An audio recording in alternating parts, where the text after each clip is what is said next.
Red Dead Redemption est un des meilleurs jeux sur le Far West qui puisse exister.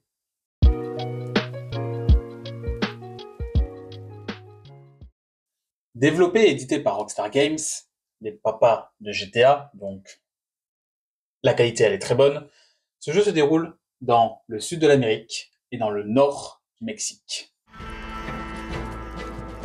I rode in a gang.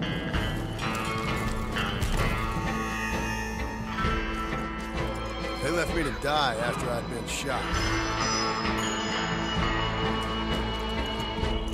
I left the gang after the gang left me. I tried to go straight. I did. Then I got me more trouble. You can't change, John!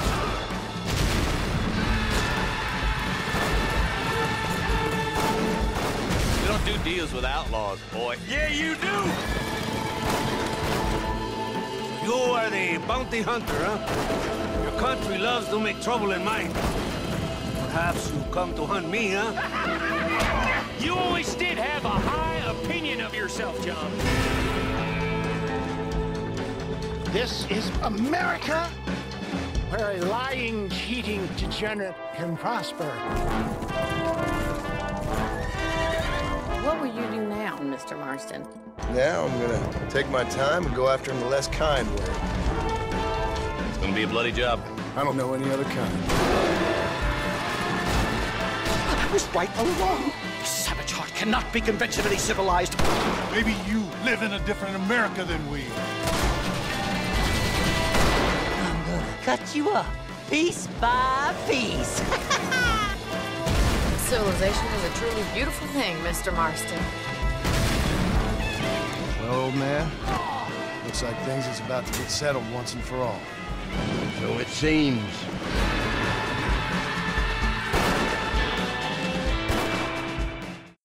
Red Dead Redemption est sans conteste l'un des meilleurs jeux open world qui puisse exister. L'action nous place dans le Far West au début du XXe siècle et sa fidélité est impressionnante. Dans cette critique, je vais vous donner mon avis sur Red Dead Redemption, les points positifs, les points négatifs et globalement ce que j'en ai pensé. Spoiler, c'est un banger. Commençons par les personnages. Le jeu a des personnages mémorables. On s'attache à eux, il y a une certaine complexité sur certains personnages. Vraiment, les personnages sont très bien écrits.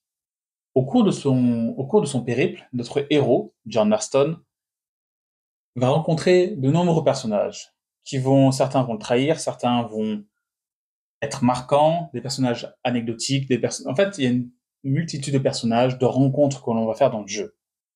On va rencontrer divers personnages, comme par exemple le révolutionnaire Abraham Reyes ou l'agent Edgar Ross. Concernant la bande-son du jeu, elle est tout simplement magistrale et géniale. Elle nous plonge directement dans l'époque du Far West et ça nous rappelle franchement les films de western. On y entend des musiques très Far West, telles que l'harmonica, les sifflements ou encore la guitare, qui font que ce jeu nous plonge avec une immersion incroyable. Je vais vous mettre un extrait.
Le jeu possède des graphismes et des paysages magnifiques, et vraiment très impressionnant pour son époque. Je rappelle qu'il est sorti sur, au départ, la PS3, donc du coup on est sur un jeu avec déjà 2 générations de retard. Et pourtant, ce jeu est magnifique.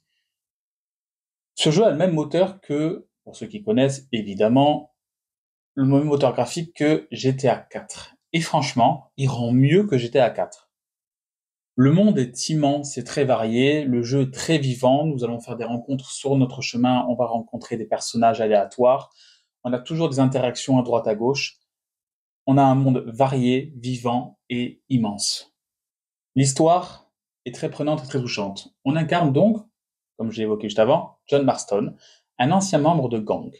Il va devoir pourchasser son ancien gang pour pouvoir retrouver sa famille, qui est prise en otage par son ancien gang. Dans son ancien gang, on retrouve Bill, par exemple, Javier, ou également le grand méchant du jeu, Dutch Van der Linde. Même si c'est peut-être pas forcément lui le très grand méchant du jeu. Et je vous spoilerai pas là-dessus. Le jeu oscille entre humour, situation sérieuse, mais également sentimentalement très touchant le jeu. On a une fin qui est, sans spoiler, parce que là, faut le faire pour vraiment le subir, la fin du jeu est de 1 très surprenante et de 2 très touchante. Très peu de jeux arrivent à nous faire ressentir des émotions comme ça et on se retrouve, on est en mode ah merde, c'est vraiment arrivé. C'est clairement une des meilleures fins de jeux vidéo qui puisse exister. De plus, c'est clairement une des fins qui va le plus rester dans les mémoires des jeux vidéo, de nos gamers. C'est clairement l'une des fins qui va le plus rester dans nos mémoires, tellement elle est touchante et impactante. Le jeu est très riche en contenu. Le jeu donc prend pas mal de temps à se faire, un bon 50 d'heures, je dirais. Mais sachez que c'est 50 heures très bien remplies et pas du tout répétitives. On se retrouve avec des missions principales très intéressantes, des missions secondaires extrêmement bien écrites, et également des rencontres aléatoires qu'on peut trouver sur le chemin ou des personnes dans les villes. On a également des actifs secondaires, comme par exemple la chasse, classique dans un jeu GTA maintenant, ou également le poker, ou d'autres jeux comme le poker menteur avec l'idée. On a également une autre activité qui est nécessaire dans le jeu, c'est la recherche de plantes. Et je dois dire que c'est l'élément le plus chiant du jeu, clairement, et c'est quelque chose de très fastidieux et très laborieux et pas du tout amusant, pas du tout ludique. C'est vraiment, ça a été mis trop en avant, je trouve. Ce qui est bien, c'est que dans le 2e opus que j'ai joué, qui est une critique plus tard, ça a été beaucoup plus mis au second plan. Concernant le gameplay, on se retrouve avec, des balades à cheval, des courses-poursuites à cheval. On a également des gunfights, évidemment, dans la période du Far West. En plus des gunfights, on a des combats à main nue, de l'exploration, on a de la chasse. Donc du coup, on se retrouve avec un gameplay qui est par contre extrêmement maîtrisé de A à Z. Et un gameplay très fouillé, très travaillé. On n'a pas un sentiment de lassitude. Le jeu possède un mode multijoueur. Et là, c'est une très bonne idée de jouer au Far West avec d'autres joueurs, d'autres amis avec nous. Mais petit souci, le multijoueur est assez buggé quand même, et j'ai connu de nombreux bugs et de nombreux soucis. Le multijoueur est peut-être moins optimisé, alors que le jeu de base est extrêmement bien optimisé, je n'ai eu aucun bug. Red Dead Redemption fait partie de ces jeux qui vont marquer à jamais le joueur, qui vont marquer à jamais l'expérience d'un joueur. On est clairement sur un GTA version Far West, fait par les créateurs du GTA, donc très qualitatif, très bien écrit, très intéressant. J'ai même préféré le 1 que le 2, personnellement. Ce n'est pas un jeu parfait, mais ce n'est pas parce que c'est un jeu parfait que je ne peux pas mettre la note parfaite.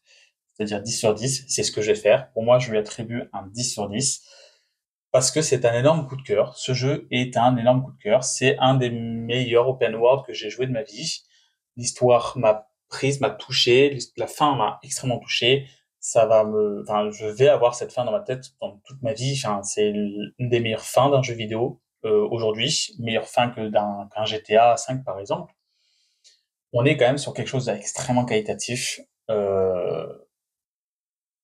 je me demande si Rockstar ne devrait pas faire peut-être un jour du médiéval, parce que si c'est aussi bien écrit que font avec un GTA ou qu'un Red Dead, qu'est-ce que ce serait bien, putain, un sorte de Red Dead en version médiévale.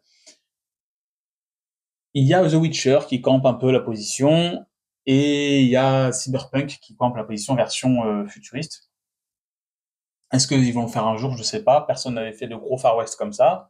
Ils ont raison de le faire, mais je pense qu'un médiéval, ça peut être pas mal. Mais faire du coup concurrence à The Witcher, clairement qui est dans le milieu. Le jeu a un DLC que j'ai abordé rapidement, Undead Nightmare, où en fait là on se retrouve en fait avec des zombies, envahis par des zombies. Extrêmement bonne idée, je trouve. Un DLC qui apporte de nombreuses missions, un bon contenu. C'est pas un DLC qui nous prend pour des cons. Comme peut le faire d'autres éditeurs. Je ne dirai pas les noms, mais Ubisoft en fait partie, par exemple.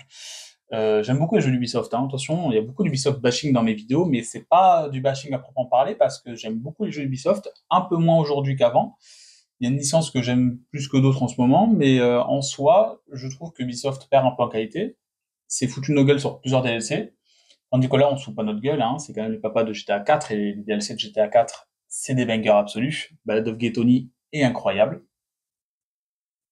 Donc on a un DLC où il y a une invasion de zombies, et on a également les chevaux des quatre cavaliers d'Apocalypse, pestilence, mort, etc. Donc du coup, on nous rajoute une bonne quinzaine d'heures de contenu, très intéressant, toujours un très bon jeu, un très bon DLC. J'en parlerai pas plus, parce que là, on parle vraiment du jeu de base, qui est pour moi déjà, en lui tout seul, un banger absolu. Je vais maintenant résumer ce jeu en aspect positif et en aspect négatif. On va commencer par les aspects négatifs. Premier aspect, ce sera dans la vie de ce que j'ai dit avant, mais pour moi, la recherche de plantes n'était pas nécessaire, ou alors il fallait faire autrement. On est clairement sur quelque chose de, pour moi, annexe, et le rendre aussi important n'était pas nécessaire, surtout dans les quêtes secondaires. J'ai voulu faire toutes les quêtes, et il y a une quête secondaire extrêmement chiante sur la recherche de plantes. Voilà, sachez que dans Red Dead 2, on a une quête similaire, je l'ai pas faite, parce que ça me saoule, en fait. Deuxième point négatif, le online est buggé, c'est arrivé, c'est pas grave, mais le online a des petits soucis d'optimisation. Après, c'est compliqué d'optimiser un online aussi gargantuesque que celui-là proposé. Passons maintenant aux aspects positifs. Concernant les aspects positifs, il y en a beaucoup. Et on va commencer par un multijoueur, je reviens sur le multijoueur, qui est vraiment plaisant. C'est agréable à jouer, c'est plaisant. C'est fun de jouer avec ses potes. Malgré les bugs, ça reste fun quand même. C'est un très bon multijoueur. Deuxième point, le scénario est extrêmement bien écrit. Il est vraiment touchant, marrant par moments, très sérieux par d'autres. Je trouve que ce scénario est un des meilleurs scénarios qu'a écrit Rockstar Games. Ensuite, la fin. Je vais pas spoil, encore une fois, mais la fin est extrêmement touchante. On ne s'y attend pas. Et c'est une fin très marquante. J'ai jamais connu une fin aussi marquante dans un jeu vidéo. Même Red Dead 2 n'a pas surpassé cette fin-là, clairement. Autre bon point, l'humour est parfaitement dosé. Il y a des zones d'humour, mais c'est pas trop, et c'est pas assez. On est parfaitement dosé sur l'humour. Passons au graphisme, c'est très beau pour quand c'est sorti. C'est magnifique. On est sur quelque chose d'agréable à jouer, agréable à regarder. On a des beaux panoramas par certains endroits. C'est cool. Autre bon point, la bande son est magnifique également. On a des très bonnes musiques, on a des musiques d'ambiance, vous savez pas forcément des grosses musiques orchestrales, des petites musiques d'ambiance avec l'harmonica, etc. Ça passe parfaitement, ça ponctue le jeu, ça ponctue nos balades à cheval, ça ponctue nos aventures au Far West, c'est vraiment très bien. Les personnages sont charismatiques. On se retrouve avec des personnages qui sont tous charismatiques, même notre héros, que j'ai encore une fois préféré John Marston que Arthur Morgan dans le 2, mais les personnages sont charismatiques. Les personnages sont touchants, les personnages sont marrants, les personnages sont... Je me souviens par exemple du Croque-Mort, je me souviens de Agent Ross, je me souviens du Révolutionnaire, Abraham, je me souviens de plein de personnages comme ça, et c'est des personnages qui marquent parce qu'ils sont bien écrits, et ils sont marquants. Ensuite, la durée de vie, et ben franchement, vous n'allez pas vous emmerder, hein, une cinquantaine, soixantaine d'heures pour terminer le jeu, avec des quêtes secondaires possibles à droite à gauche, plus si vous faites les quêtes secondaires, mais ça reste un très bon jeu, on s'ennuie jamais, on est sur un bon jeu avec une bonne durée de vie, pas trop comme Assassin's Creed Valhalla, on est sur un jeu parfaitement bien dosé sur la durée de vie. Je vais terminer par les 2 derniers points positifs. L'univers. L'univers en jette. Voilà, je sais pas comment dire autrement, mais l'univers est magistral, l'univers est magnifique. On a l'univers Far West qui nous ressort avec tous ces personnages, ces graphismes, sa bande son, ces détails à droite à gauche. C'est génial. Et enfin, le gameplay, faut terminer par le gameplay, est maîtrisé de A à Z. Que ce soit la balade à cheval, que ce soit le lasso, la chasse, les gunfights, le système de potions pour se régénérer, etc. On est sur un gameplay parfaitement maîtrisé, comme le fait Rockstar de toute façon. Bref, cet open world est pour moi presque parfait, je vais le redire, je le recommande très très fortement si vous l'avez jamais fait, pour moi c'est un des jeux cultes jamais sortis, et je lui attribue la petite note de 10 sur 10. Sur ce, ciao, et n'hésitez pas à me dire ce que vous en pensez.